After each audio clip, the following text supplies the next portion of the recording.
Welcome to HTC Vive with Reil. This is Reil. This is my second video. The first one was Arizona Sunshine. If you didn't see that, it's a first-person zombie shooter. This time I thought I'd do something quite different here. If you saw Arizona Sunshine, your controllers in the virtual reality look like guns. In this case, this is actually what the controllers look like, although they're fairly translucent here. Just telling me I need to use the trigger to pick things up. There's two things here, actually maybe more that I can pick up. Let's see if I can pick up these mushrooms. Yeah, pick up these mushrooms. Don't need them, but you can pick them. You have a bell here that you can pick up. But what we need is this candle, and this candle is used to activate our menu. Now the Gnomes part is not complete yet. This is just a preview. So we're going to go to the Goblin Village. So we click on that, light that candle to load it. Now this alternates day and night cycles. Last time I was in here it was nighttime, so now it's going to be daytime. It is actually a little bit cooler looking at night with the candles and everything, but whatever. If you get this program, you can check it out for yourself. So you can interact a little bit with the world with your controller. So these goblin houses are all built into the trees, and you can open up their windows and doors and kind of look inside their houses. And the goblins themselves are very shy, so they're going to try to avoid you in the beginning, and your goal is to try to make friends with them. I think from all my VR programs, this one's my favorite environment. It's just really cool to be in here. Let's have a peek inside this guy's house. You can open his door. You got some hidden doors that you can open as well and look into his house. And there's a stump one over here. You kind of look down in there. So this is the Goblin Village. What we're trying to do is keep an eye out for them so we can give them an acorn. Oh, I don't know if I've ever seen these doors. Oh, this guy's got stashes of acorns. And peaches!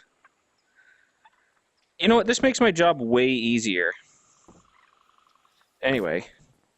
What we're going to do, I guess I'm going to just steal his food and give it back to him to make friends with him. There's a bunch of acorns here.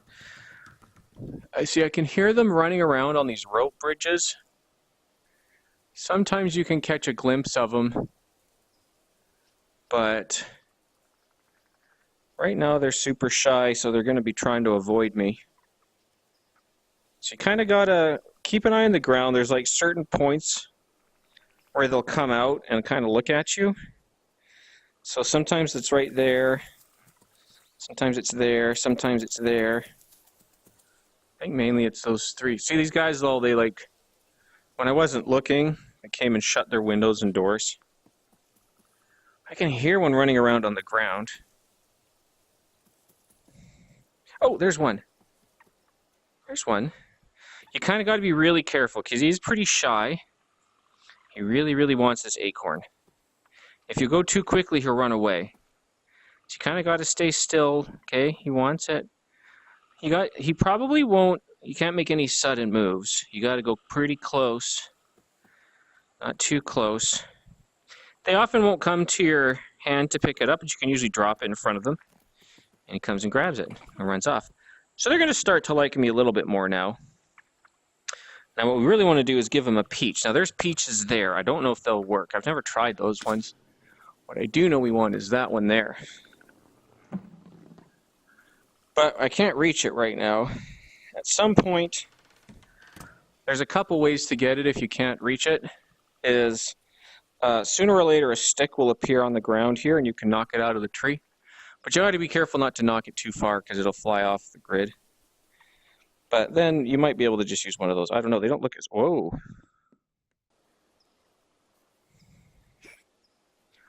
So now we see the little goblin up there. He's trying to reach that peach.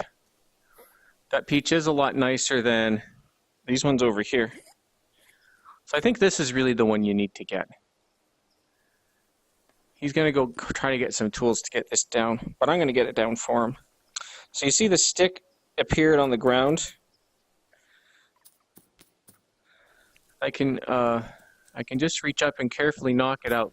You don't want to hit it too far. The peach will like go flying off the side. Now I've got the peach. So now what I'm doing is I'm waiting for another goblin. Oh, here's one. And I'm just going to give him this little peach.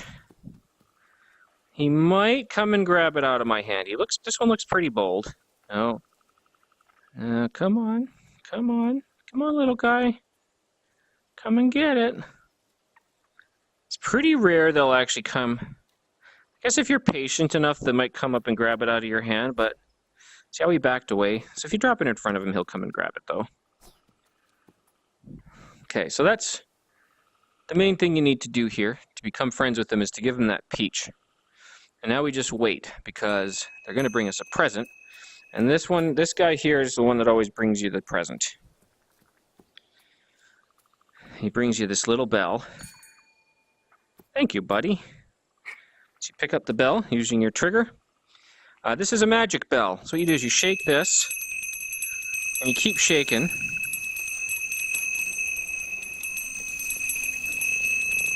You can look around, you can see everything starting to spin and blow. Then you shrink down, and so you want to stop. Keep holding on to the bell. You got to keep the trigger held here so you don't drop it. And so now you've got shrunk down to their size. You can still walk around within your chaperone bounds. Now, see, they're all coming out and looking at you.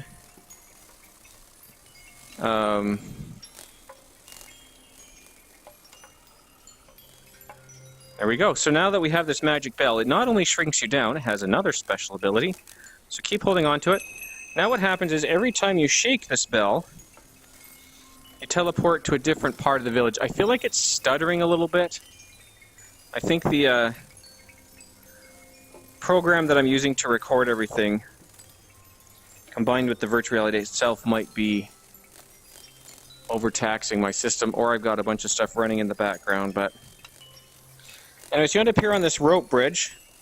If you're afraid of heights in real life, most people also tend to be afraid of heights in virtual reality. So not everybody likes being up here, but I kind of rather like it. You notice you can't fall, though. Like if I step off over this rope bridge, I just kind of hover in the air. Or, I can step off the side. Oh, I accidentally shook the bell. So now I'm in their house. Little buddy there's taking a nap. Other little guy's drinking. So you can't pick any of these things up, fortunately. Pretty adorable little guys. Don't talk much.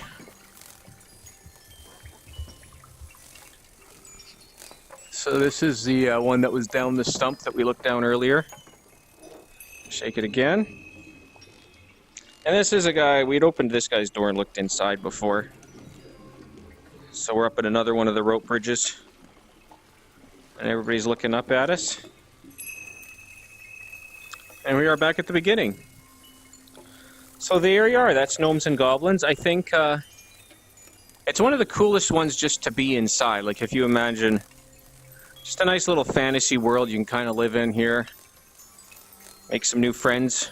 If you have trouble making real ones, you got these little goblins to hang out with. Alright, well next time I'll probably do another more action-oriented one. I'm trying to mix up the genres a little bit, but I know that the action ones are probably funner to actually watch.